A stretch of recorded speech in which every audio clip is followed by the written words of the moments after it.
시청자 여러분 안녕하십니까. 지금부터 전욱현의 안보정론을 시작하겠습니다. 이번 시간에는요, 이재명과 관련된 비리, 경찰과 검찰의 수사가요 상당한 속도를 내고 있는 가운데 제대로 이제 소환 조사가 이루어지고 있어요. 그 중에 이제 하나가요, 바로 이재명의 아들에 대해서 이 경찰이 소환 조사했다, 이렇게 공식적으로 발표했습니다. 자, 그리고요, 최근에 쌍방울에서 변호사비 대납 의혹, 이거에 관해서 이제 추석 전에요, 검찰에서 발표할 때 뭐라고 그랬어요? 이거는 불기소 처분했다, 이렇게 밝혔잖아요. 근데 이 불기소 처분한 이 서류를 이 문화일보에서 단독으로 보도하고 있는데, 이 죄가가 없다, 이게 아닙니다. 변호사비 대납 의혹이 충분한데요, 시간이 없어가지고. 왜냐하면 지금 쌍방울의 김성태 이 전 회장이 지금 도망가 있잖아요. 태국에 있지 않습니까? 이 사람이 들어와야 되는데 이게 안 들어와. 그리고 이 변호사비 대납 의혹과 관련해서 경기도에서 관련 업무를 수행했던 이 경기도 이 공무원들이 말이죠, 이 검찰의 수사에 협조하지 않고 있어요. 나오라고 해도 나오지도 않고 있어. 조사를 안 받아. 이래서 제대로 조사를 못했다는 거예요. 이 얘기는 결국 뭡니까? 윤석열 정부가 5월에야 이제 출범을 하게 되니까 문재인 정권에서 꽁꽁 숨겨놓고 대충 넘어갔던 까라 뭉개기 수사 때문에 이 시간이 부족해진 거지 않습니까?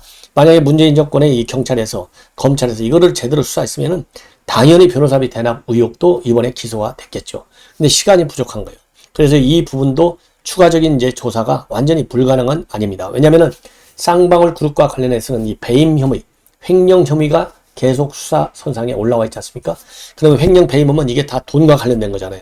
어디선가 이 돈이 변호사비 대납에 쓰였다라고 하는 흔적이 나올 개연성이 충분하지 않을까 하는 것이 저의 판단입니다. 따라서 이번에는 불기소 처분을 했지만 결국은 횡령 배임 혐의를 제대로 수사하면 결국은 나올 것이다, 이러한 기대를 할 수 있을 것 같아요.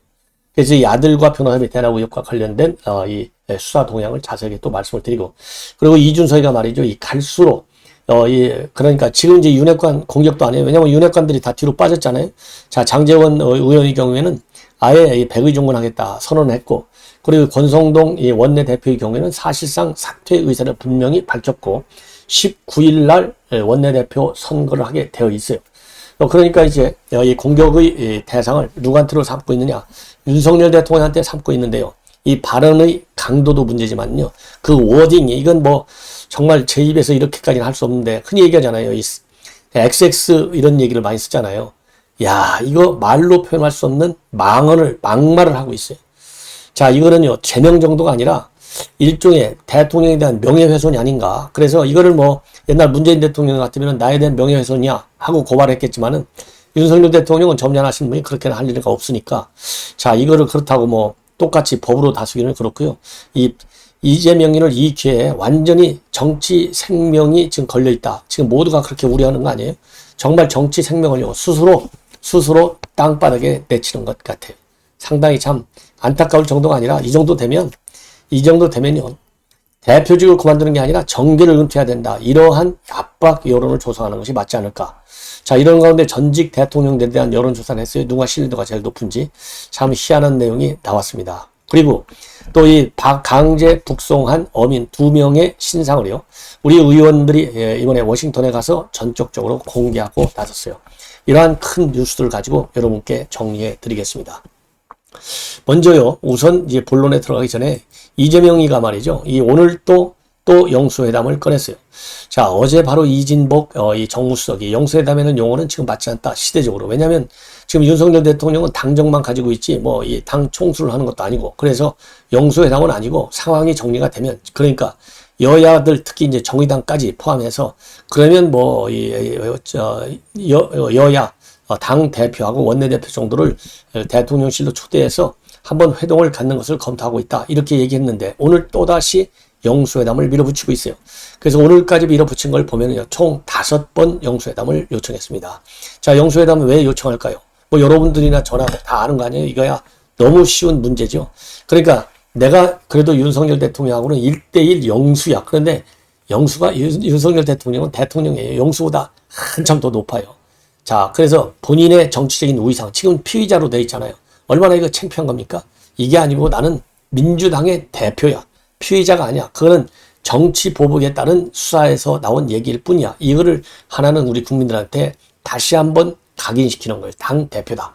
나는 정상인이다 이거예요. 피의자 범인시 하지 말라라. 이거 하나고 그 다음에는 뭐냐? 지금 방탄조끼를 4개 입었잖아요. 방탄조끼 하나 더 입으려고 하는 거예요. 5개 방탄조끼를 끼어 입으려고 지금 달려드는 거예요. 그래서 이 5번씩이나 지금 요청을 하고 있고, 이거를 갖다가 그래서 오늘 박정하 우리 국민의힘 대변인, 그리고 양금희 원내 대변인, 이런 분들이 일제히 성명을 발표했습니다. 그래서 이 말로는 민생을 위해서 영수회담을 한다고 하지만 누가 민생을 위해서 하는 거라고 이걸 믿겠어요. 자, 그래서 면죄부를 위해서 하는 거다. 민생 정말 진정성을 먼저 보이고 나서 얘기를 하라. 예. 그렇게 해서 지금 현재 박정하 대변인도요. 그야말로 이건 방탄조끼로 삼으려 하는 건데 이걸 우리 국민들이 다 알고 있다. 이렇게 해서 민생 문제를 구실로 한 영수회담 더 이상 안 통한다라는 입장을 내놓고 있고요. 양금희 대변인도 영수회담을 위해서 이 플리바게닝 정도로 생각하고 있는 것 아니냐. 참 이해하기 어려운 발생이다. 플리바게닝이라고 하는 것은 미국에서는 일반화되어 있는 거죠. 유죄 협상 제도라고 이렇게 내가 죄를 인정하고 거기에 대해서 이제 뭐라고 그럴까요? 형벌을 좀 감형받는 게 플리바게닝이에요. 이실직고하면 그러니까 죄가가 좀 떨어지는 것이죠. 이런 작전이 아니냐. 그러면서 영수회담마저 방탄으로 삼으려는 본말 전도의 여론전을 즉각 중단하고 범죄 혐의를 먼저 소명하라. 이렇게 양금희 대변인이 비판을 하고 있습니다. 그래서 수사에 성실히 임하는 것이 민생 시작이고 민주당의 주장대로 그것이 바로 국민의 명령이다. 이렇게 한 방을 놓았는데요. 이거 가지고 되겠습니까? 빨리 불러다가 조사하는 길밖에 없어요. 예, 이재명이 빨리 불러다가. 자, 그 다음에 이재명에 대한 수사. 지금 이제 우일의 신도시 개발 사업까지 지금 확장이 되고 있지 않습니까? 자, 이거 중앙일보 단독 보도인데요. 검찰에서 황무성 초대 성남도시개발공사 사장을 3번 불렀다. 이렇게 되어 있습니다. 그래서요, 최근에 지난 5일하고 6일에 이어서 8일에도 이 황무성 사장을 참고인심으로서 불러서 조사했는데요. 이번에 불러서 조사한 내용은요, 지금 이제 우일의 신도시 사업의 경우에는 우선 지난번 같이 이제 투자 수익금이 과연 얼마나 됐느냐, 이 투자 수익금이 왜 민간한테만 많이 갔느냐, 이게 대장동하고 똑같은 거 아니겠습니까? 그런데 이번 우일의 신도시 사업의 경우에는요, 투자 수익금 말고서도요, 이 배당금, 전부 다 돈과 관련된 거예요. 이 배당금이 어떻게 됐느냐. 그래서 투자 수익금, 그 다음에 플러스 배당금, 이 두 돈의 흐름을 지금 검찰이 집중적으로 훑고 있다. 이런 보도가 이 중앙일보 단독 보도의 핵심으로 되어 있습니다. 왜 이런 분양, 수익금하고 배당금이 문제가 되냐면요. 중간에 말이죠. 이 우일의 신도시 사업과 관련해서 이 해당 지역, 이번에 지금 문제가 되고 있는 이 해당 지역의 분양 단가를 말이죠. 본래는 1,520만 원이었는데 여기에서 171만 원을 더 높여갖고 1,691만 원으로 평당 분양 가격을 올렸어요. 분양 가격을 올려줬어요. 호반 베르디모 아파트라고 하는데요. 이렇게 이제 올려주다 보니까 얼마의 수익이 더 추가적으로 생겼느냐? 바로 750억 원의 분양 수익이 더 생겼어요. 왜냐하면 이 사업 비용이 5,590억, 그 다음에 분양 수입이 6,700억. 그러니까 더하기 빼기 딱 하니까 750억 원의 분양 수익이 더 늘어난 거예요. 171만 원씩 분양가가 더 올라갔으니까요. 그런데 이 분양 수익이 750억 원이나 더 생겼는데도 불구하고 성남도시개발공사로 돌아간 이익금은 불과 얼마밖에 되지 않느냐. 150억 7,500만 원밖에 되지 않아요. 생각보다 작고.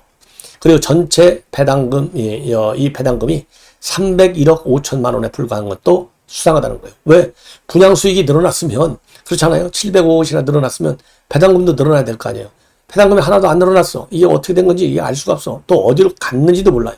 그러니까 지금 성남도액으로 들어간 105억 7,500만 원을 빼면 750억 원의 분양 수익이 더 들어간 거하고 남아있는 105억 7천만 원 어디로 갔는지 모르는 거. 이거 두 개를 합치면요. 900억 7,500만 원의 행방이 지금 알아먹을 수가 없는 거예요. 이 행방을 지금 검찰이 찾아내는 지금 수사에 돌입하고 있고, 그동안에요, 대장동 3인방의 이 녹취록, 정영학 회사 녹취록이 스모킹건으로 지금 대장동 수사에서도 굉장히 중요한 역할을 했지 않습니까? 그런 것처럼 이번에 우일의 신도시 사업도 이 정영학, 남욱, 그 다음에 유동규, 그 다음에 김만배, 이런 사람들이 그대로 우일의 신도시 사업도 개입을 했지 않습니까? 그래서 정영학 회계사의 녹취록을 지금 검찰에서 다시 훑어보고 있다. 이런 보도가 나오고 있습니다. 자, 그래서요, 이 900억의 향방, 이게 이제 어디로 갔는지, 그러니까 뭐, 대장동에서 수천억이 어디로 갔는지도 좀 알아야 되겠고, 그리고 우의대에서만도 900억에 상당하는 이 어마어마한 돈이 도대체 어디로 갔는지, 이거를 밝혀내는 것이, 이 검찰의 지금 과제입니다. 그러다 보니까, 최근에, 이렇게 이제 황무성 사장을 3번씩이나 불렀고요. 어제는 또 누구를 불렀습니까? 이 부국증권의 박모 부사장을 불렀어요. 왜냐하면 이 부국증권도 푸른 우일의 프로젝트, 즉 시행사죠. 여기에 지분을 미래에셋으로부터 거의 20%, 19.4%인가요? 이 정도를 인수했어요. 그래서 과연 이 부국증권이 어떻게 해서 투자를 하게 됐고, 이 배당금이라든가 수익금 관련해서는 어떤 또 역할을 했는지, 이런 거를 검찰에서 지금 수사하고 있는 내용입니다.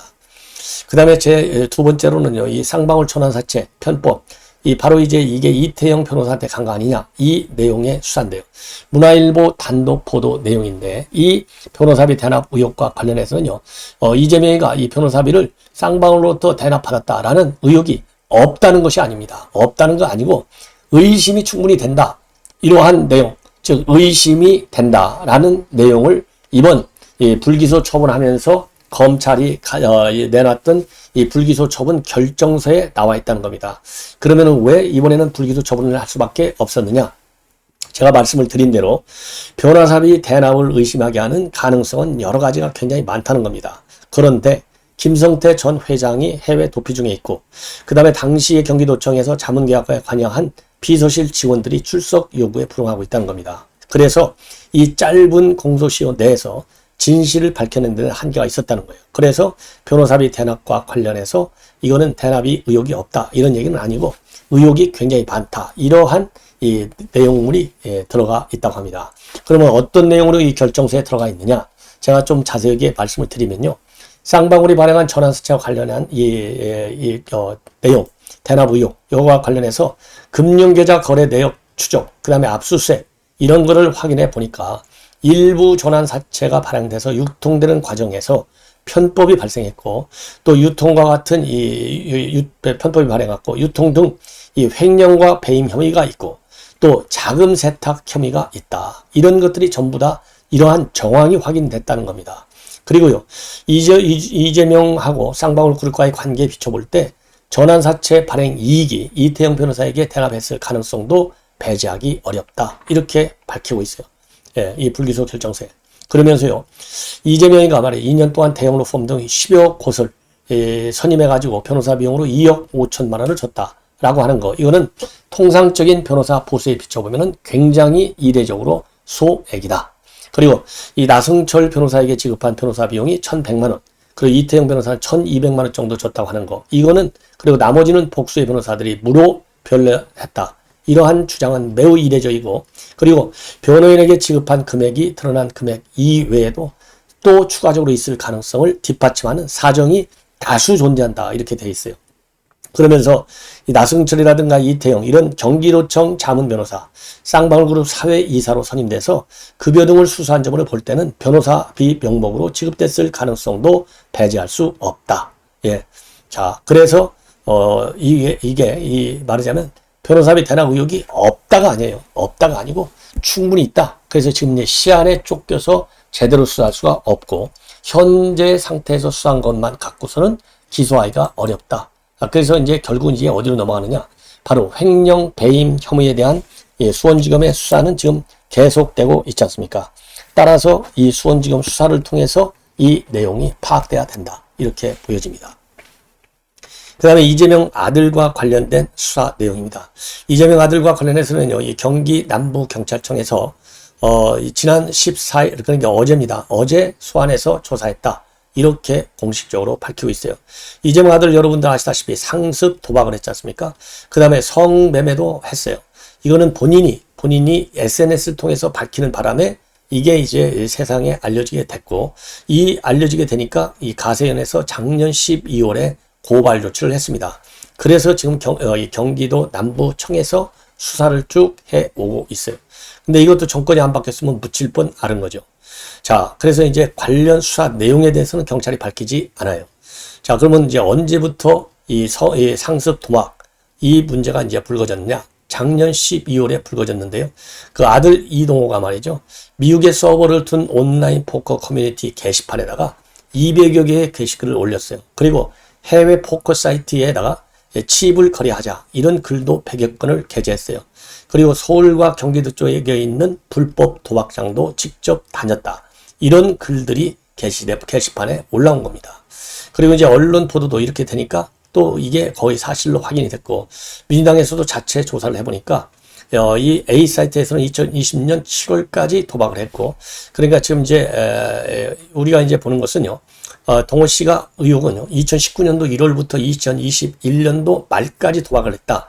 이렇게 되어 있는데, 민주당에서 팩트 조사를 하니까 2020년 7월까지 도박했다는 겁니다. 그리고 그 외 사이트에서도 최근까지 포커를 쳤다. 이렇게 민주당도 사실관계를 사실상 인정을 하고 있는 거예요. 그리고 이 마사지 업소를 다니면서 성매수했다. 이거는요, 아들 동호 씨가 2020년 3월에 사이트에 말이죠. 이 마사지 업소가 위치한 지역, 분당구 정자동이죠. 이 지역하고 상호 일부를 언급해가지고 다시는 안 간다. 이런 게시물을 올림으로써 이것도 세상에 알려지게 됐고, 이게 올라오니까 말이죠. 이 마사지 업소를 이용한 이용자들이 각종 커뮤니티에 성매수 후기를 올렸어요. 그래서 이거 동호도 불법 마사지 업소에서 성매수한 거 아니냐 이런 의혹이 제기됐습니다. 여기에 대해서 이재명이도 부인을 했어요. 인정을 하고 사과를 했어요.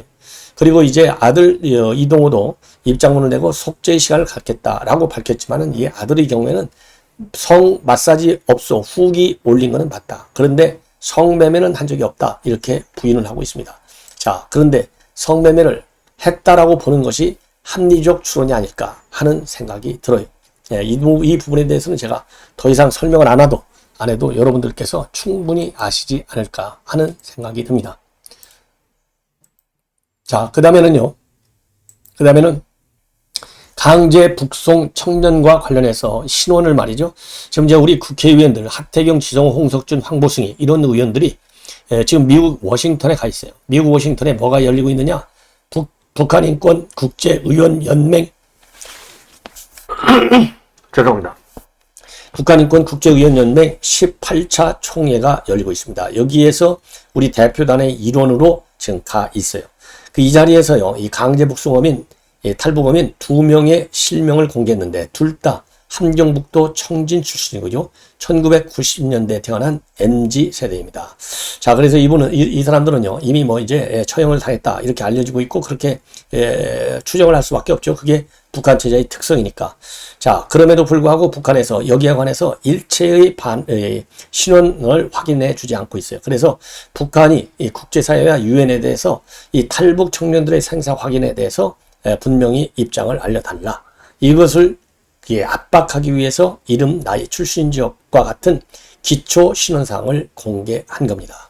자, 그래서요, 이 공개한 내용에 보면은, 이 통일부도 또 이 사진을 공개했지 않습니까? 영상도. 그래서 격렬하게 저항하면서 북송을 거부했던 검은 점퍼, 이 청년의 이름은요, 우범선입니다. 그리고 97년생이고 청진 출신이에요. 그리고 또 다른 이 파란색 점퍼를 입었던 청년은 김현욱인데요. 역시 청진 출신이고 한 살이 많아요. 96년생입니다.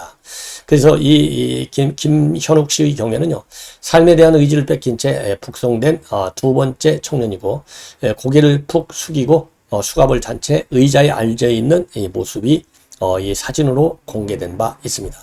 자, 이러한 당시 문재인 정권의 잔인한 비인간적 이 행태에 관해서는 우리 헌법뿐만 아니라 이 국제법상의 강제 송환 금지 원칙, 그리고 유엔 고문 방지 협약, 이런 거를 무시한 반인권적 행위다. 이런 비판이 국내외에서 제기된 바 있습니다.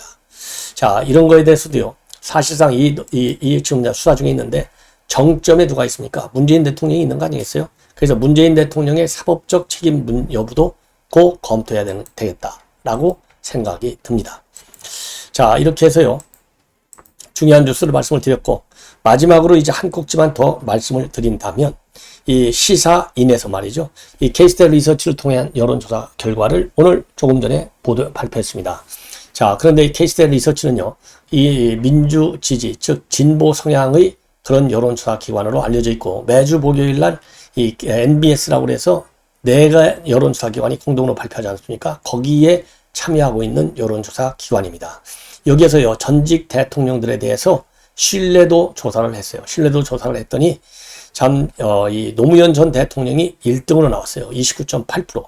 2등이 박정희 대통령 24.3%입니다. 그리고 이제 문재인 대통령도 이번에 처음으로 들어갔는데요. 김대중 대통령보다 더 신뢰도가 높아요. 김대중 대통령은 13.5%인데 문재인 대통령은 15.1%입니다. 그리고 참고적으로 이명박 대통령은 3.6%로 5위를 기록했습니다.